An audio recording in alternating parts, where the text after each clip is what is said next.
over to Billy Vanscoy and allow him to unpack how do you address curveballs in the life of a small group. Billy, go ahead. Thank you, Ron. I am going to go ahead and put up, share my screen with you. In just a second. There we go. Okay, I'm assuming everybody can see this. And so really, I want to talk about addressing curveballs. And really, this topic is something that came up from last year's small group meeting like this, where feedback provided us with this particular topic. A lot of you said, hey, how do you address, things or curveballs when they come up within a group? And I know it was a big thing for our setting. And so we just said this year, let's go ahead and take a look at it. So as Ron mentioned, that I am one of the pastors here at Crossroads. And I just want to give just a very small background about me, not because I've arrived or anything like that, but I wanted you to see the breadth of like where I might be coming from as the why I'm talking to this. So I've been in a full-time ministry for 2 years. Previous to that, I worked as an engineering manager for a major manufacturing company. And through that, I was able to work with groups both in the marketplace and here at church. So literally for the past 26 years here at Crossroads, I have led or been a member of the following groups: singles groups, couples groups. Really, they were kind of married couples groups. Then it turns into a family group, topical groups, study-based groups, and just a variety of things. And when you look at the plethora or this plan of going across here, you can see how my whole progression went along as my family just went from season to season, singles, couples, family, and so on. Currently, today, I lead a Washington, D.C. based men's recovery group that actually meets here just right outside of Winchester. And I've been doing that for 2 years. And that is a whole variety of different people and processes and cultures that I see and deal with on a weekly basis as well. I show all this and tell you all this to show and say that I've got lots of experience with group dynamics and curveballs. And so embrace them. So what exactly is a curveball? And like Ron said, I'm sure you as leaders know that. It is an unexpected surprise that can level us, or it can become an opportunity. And in keeping with this whole thing of a baseball theme, I want you to look at this particular curveball. Now, I know the video might be a little choppy, but pay attention to the sound. That's really critical of this too. Use curve in baseball. Oh yeah. Take a seat, 7. Yeah, take a seat, number 7, or take a seat, Billy, or take a seat, whoever you are. Enter it. That's the last thing you want to hear when you experience one of these curveballs within your group. Now, a curveball can absolutely make you feel stunned or in a state of shock. Like, how do I get past this moment? Because it might even feel awkward. But leaders will experience a curveball. The real question is how are you going to respond when they happen? Because they will. That whole thing that I said about take a seat, number 7, or take a seat, Billy, you don't want that to happen inside, but sometimes just that nagging thing comes because that curveball is such a crazy one. Like this video showed, it's the nastiest curve ball in baseball that you just feel like, what can I do? So I want to show you that, what a curveball is and give you some examples from my own experience. So a curveball can be anything that happens. A person takes an offense to a social media post, and then they come into the group and they bring it, and then boom, it blows up like a volcano.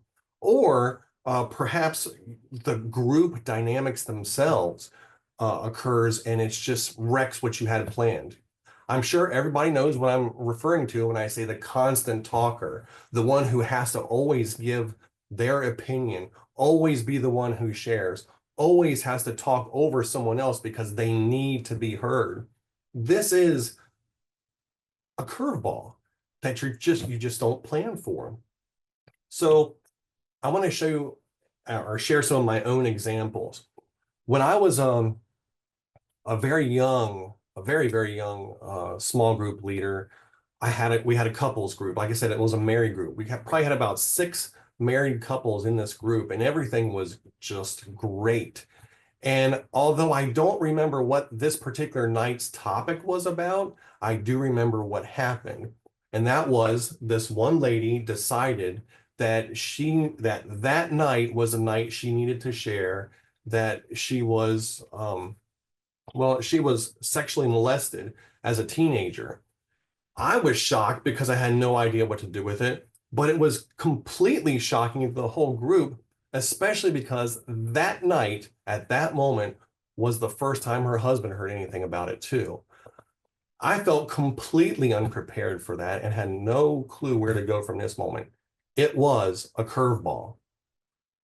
Another time where I had a major curveball was during this family group. We had probably about 8 couples in this group, all members of the church. And this one particular night, this one family said that they were leaving Crossroads because they were offended about something. And it was completely out of the blue. We had no idea this was coming up or that they were offended about anything whatsoever. It was a curveball. And most recently in this recovery group, what we had was one night, they're gentlemen from DC, and one guy got up and he was a gang member and he challenged another gang member for a time of forgiveness. Now, challenging someone to forgive seems really strange, but it happened. And the whole room of about 30 men stared at these 2 guys and then looked at me like, what am I going to do about it? And I really was at a state of loss because it could have gone either way. It turns out that they both accepted the forgiveness from one another and it went beautifully well. It was such an example, but you had no idea because it was a curveball. The main thing about each one of the situations I described, and I'm sure that you have as well, is that each situation is different. It's unexpected, it's unique, but yet it's still an opportunity to growth and do something great. So when encountering a curveball, the first thing I want you to be aware of, and again, following this baseball analogy, is that if you notice that a baseball player, whenever they go to bat, they're always ready to do their job, which is to get a hit. They're always understanding the game dynamics, like who's on the base, what the score is, what the count is. They're always aware and they're in a state of readiness to go. No one just walks up and just has the bat on their shoulder. No, they're ready to go. And as a leader, that's the same thing that you all need to be as well. You need to be ready, not because you're expecting the curveball, but you just need to be ready for anything because you're in the box, you're the leader. So what I've seen is as a group leader, you need to be the same way. You need to be ready for just whatever comes at you because that's what leaders do. So what I do, and I did on each one of those previous situations, whether I knew it or not at the time, is I follow this acronym of CURVE. And the C for CURVE stands for call on Jesus for help. That's the absolute first thing, because Jesus knows what's been thrown at you. He's aware of it, acutely aware of what you just had happen to you. And so the first thing I do when a curveball comes, excuse me, is I start praying to him for guidance because I know that I really can't do it. So I call on the Lord for help. I call on the Lord in my distress and he answers me. That's Psalm 120, verse 1. Now, you may think, my distress, is this really a distressful moment? It could be. You know, not every curveball is that wicked curveball that comes in, but sometimes it's a little one, but sometimes it's big. No matter the case, I call on Jesus for help because he knows what's there and coming at me. Isaiah 58 verse 9 says, then you will call and the Lord will answer. You will cry for help and he will say, here I am. Trust me, as the batter, as the leader of the group, that is astoundingly comforting, knowing that Jesus is there for me. He knows what's been thrown and he will answer me when I call on him for help. So again, C, call on Jesus for help. The next thing is U, which is understand your position. Now, this may seem a little abrasive, but understand you are the leader God placed there in this group. So accept it, embrace it, if you will. You may not be a trained counselor. I know Brian talked about that earlier. You may not be a trained counselor, but you are perceived to be a trusted friend, a mentor, a helper. And because of that, like I think of Jeremiah 29:11, when it says, for I know the plans I have for you, declares the Lord, plans to prosper you, not to harm you, to give you a hope and a future. So the fact that that verse can be spoken over to you as a leader, accept the moment of getting this curveball. It's okay. It's going to be okay. You've got Jesus with you. The situation, and admittedly, the situation may not always seem easy and comfortable. And here I think of James 1, verses 2 through 4, where it says, consider it pure joy, my brothers and sisters, whenever you may face trials of many kinds, because you know that the testing of your faith produces perseverance. So let perseverance finish its work so that you as the leader may be mature and complete, not lacking anything. So again, notice I said, understand your position and you are the one who are not lacking anything. And this reminds me, this particular letter, the U, reminds me of work that I did years ago when I worked for an arboretum for UVA. I would fulfill seed lists to nations all over the world where I would send out different seeds that this arboretum had. And I learned that some of these seeds required just absolutely abusive conditions before they would germinate. Some required fire, like through a forest fire. Some required friction, like the seed fall off the tree and get into a creek and bounce around against rocks, or rub up against rocks just as it's falling, going down a mountainside. Some of the seeds required soaking, like complete drowning the seeds to soak before they would germinate. In each one of these cases, the seeds required something to soften the hull so the seed could germinate and grow into a spectacular tree.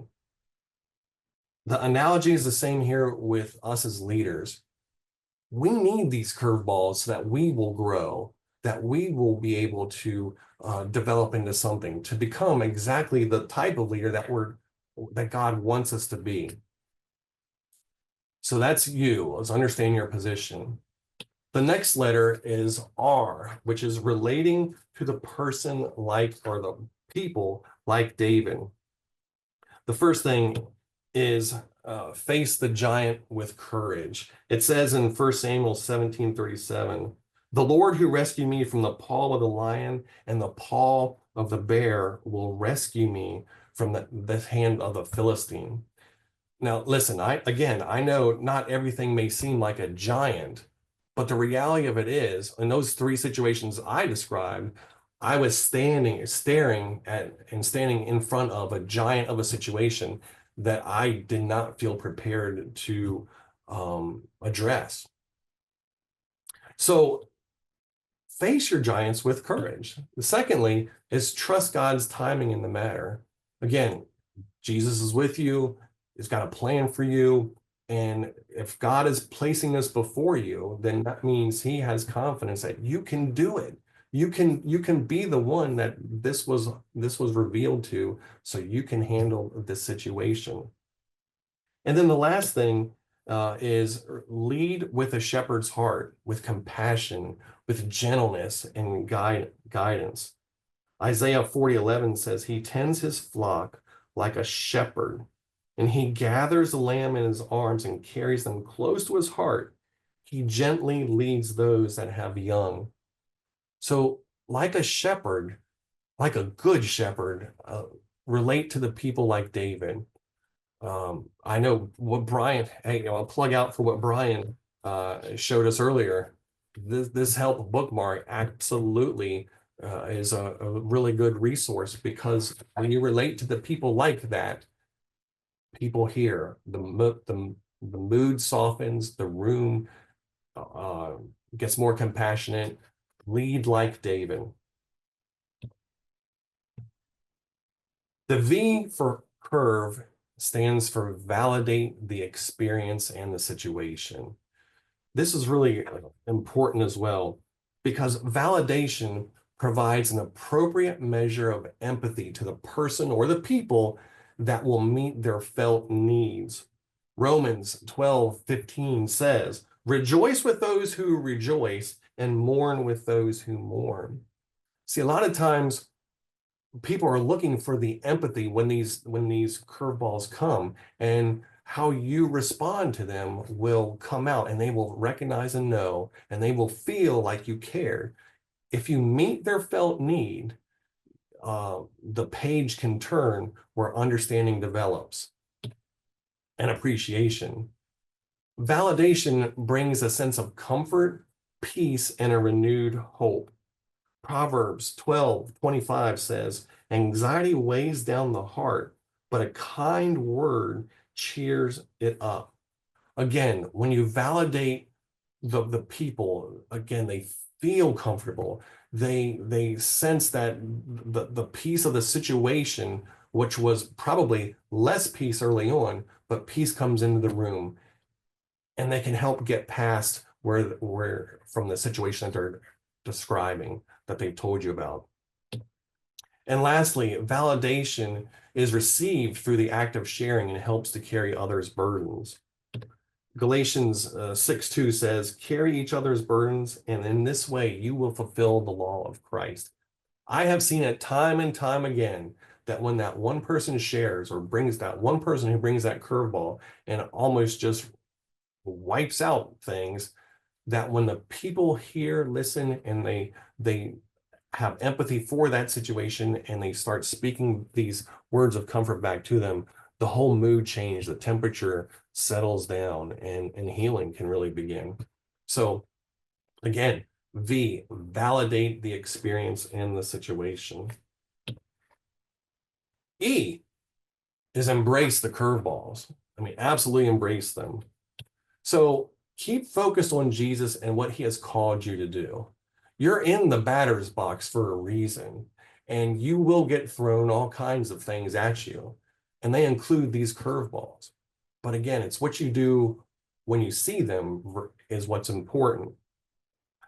So as we embrace them, and respond in a Christ-like manner, we can be assured that we too will grow in perseverance, character, and hope. Almost sounds like a Bible verse, and it is. It's Romans. It's Romans 5, verses 3-4. It says, not only so, but we also glory in our sufferings, because we know that suffering produces perseverance, character, and character, hope. See, people don't like curveballs because of things it can do to them. And most people think of curveballs in just a very negative manner. But the reality is that curveballs will help you grow. Nobody who ever is trying to get strong and who are lifting weights, no one just lifts weights that are non-weights. No, to get stronger, you've got to lift weights. You've got to have resistance so you can grow. Likewise, you as a leader, to develop, need to embrace these curveballs. Don't see them as just an absolutely, completely, shockingly bad thing, but they're not easy. Hitting a curveball is not easy, but you can do it. And when you do it, you will grow in your perseverance, in your character, and your hope. and you'll be perceived as a very, very good and wise leader. So again, just looking at all these four things, this acronym of CURVE, it provides a framework for each one of you leaders to address the curveballs that happen when you have a small group meeting. And it allows you as a leader to have confidence when you do step up to the plate and get ready to receive whatever's thrown at you. So it's C, call on Jesus for help. It's you, it's understand your position of where you are and why you're doing it. It's R, relate to the people or the person like David would. Validate their experience in their situation. And finally, embrace the curveballs. All right. I thank you very much for listening. I will tell you that in each one of the situations that I have and that I've shown you, I use this model and it's helped me every single time. And some it doesn't the process doesn't necessarily seem like it's a long process, because most of these curveballs, what do you do in the next 30 seconds after after they come up? But it can be very quick. But it is something I do, and it has not let me down so far, nor do I expect it to. So thank you very much, Ron. Great. Billy, thank you so much. Like baseball, the question is not if the curveball will come. The question remains, when will the curveball come? I guarantee you it will come, and it will come when you least expect